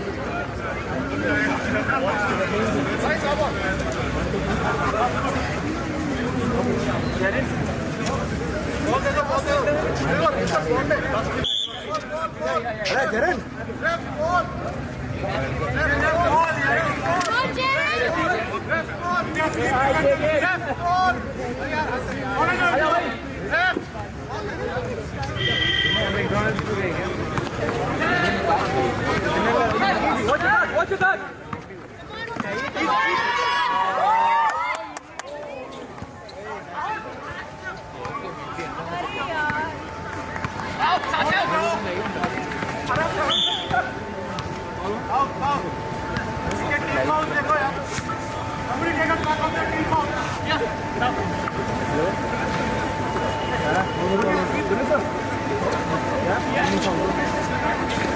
Come on, yaar. मैं बाहर आया हूँ उसके बाद रात को LG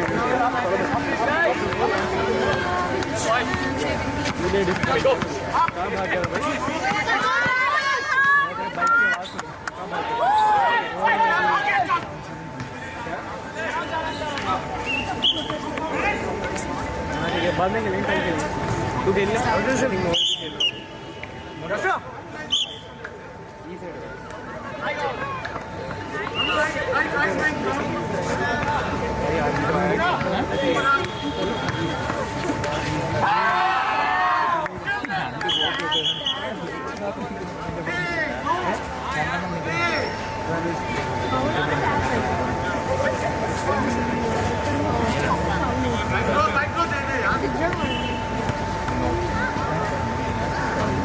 Good checking, good checking.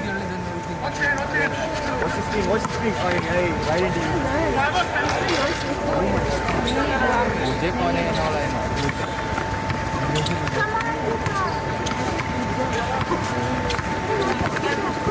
देखो देखो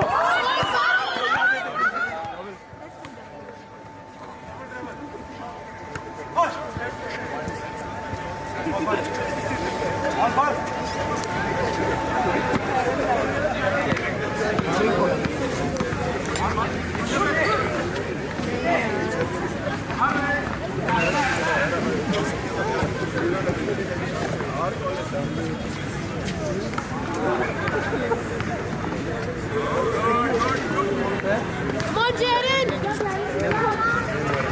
आपको पास कर। Come on, Yathan!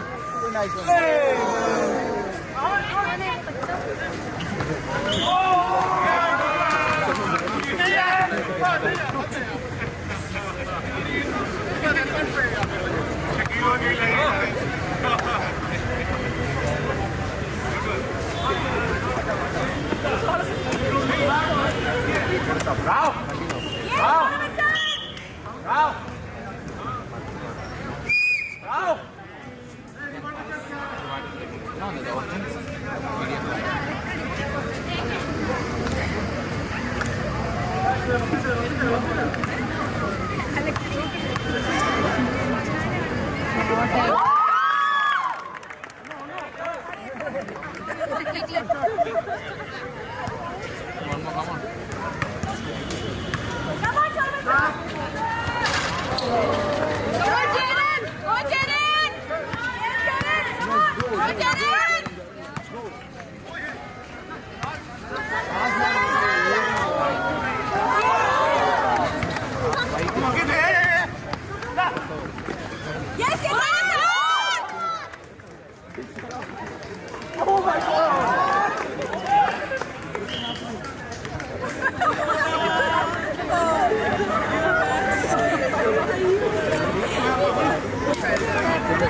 दोनों खड़े कुछ किधर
What's your left?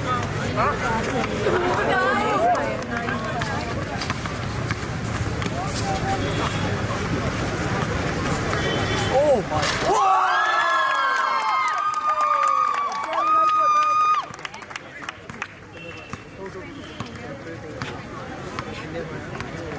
आगे लेके आओ। 19, 21, 22.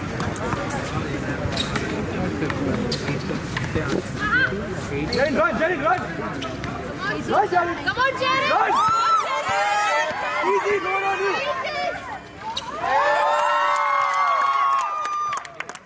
Keep it going! Yes!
Yes,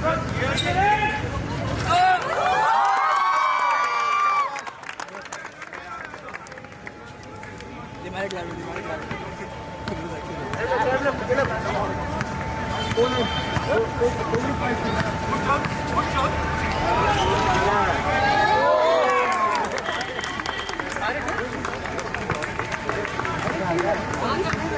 on, Jared! Come on, get back! You're 25 and you're 55. That was a 3-pointer. Oh, yeah! What's Jared?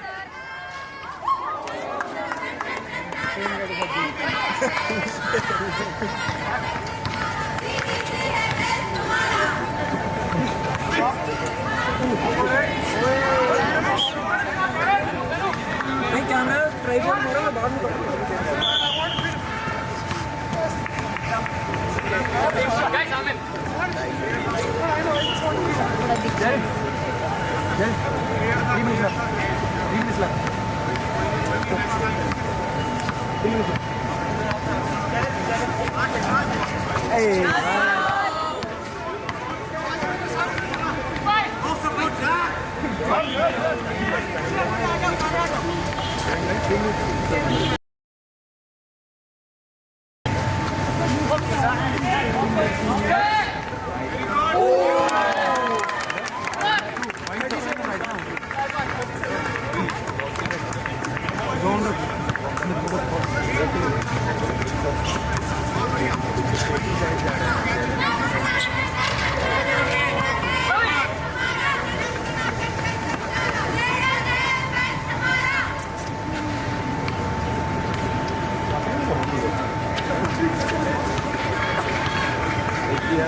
Only 30 seconds, guys. Legends,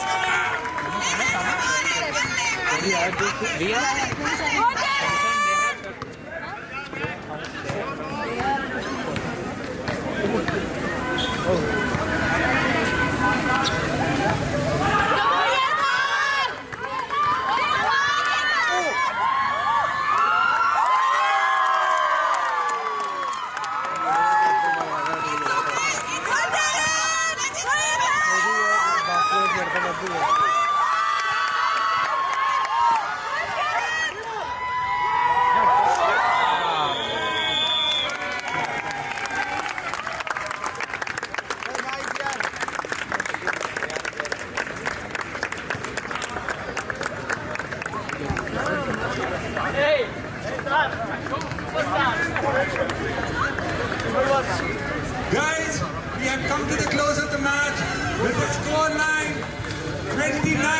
Raiders and 41 for Legends. Give them a big round of applause. The Legends are legends for a reason.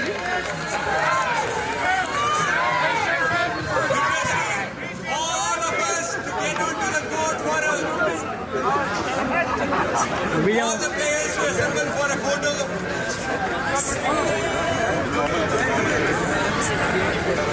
With the officiating individuals, please don't leave. Please don't leave.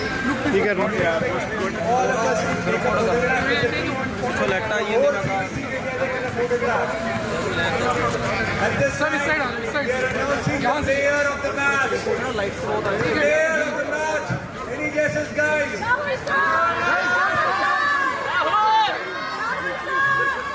The player of the match is Yadav John.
Joshua for officiating the match. Thank you, timekeepers.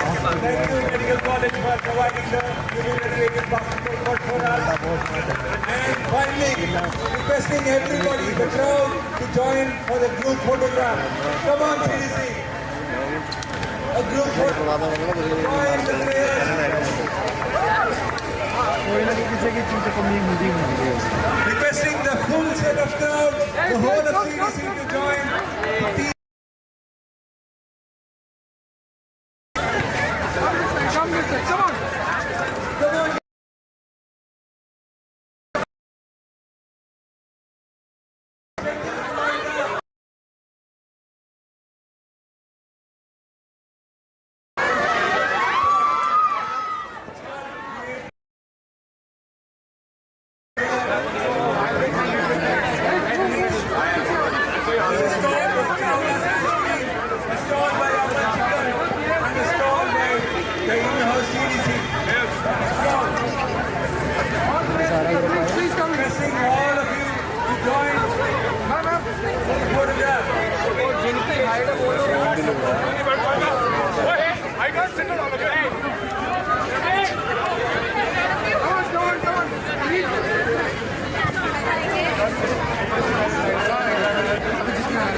All three, let's say CDC. Okay, guys?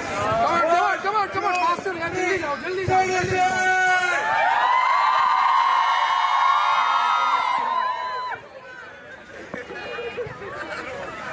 Jaldi.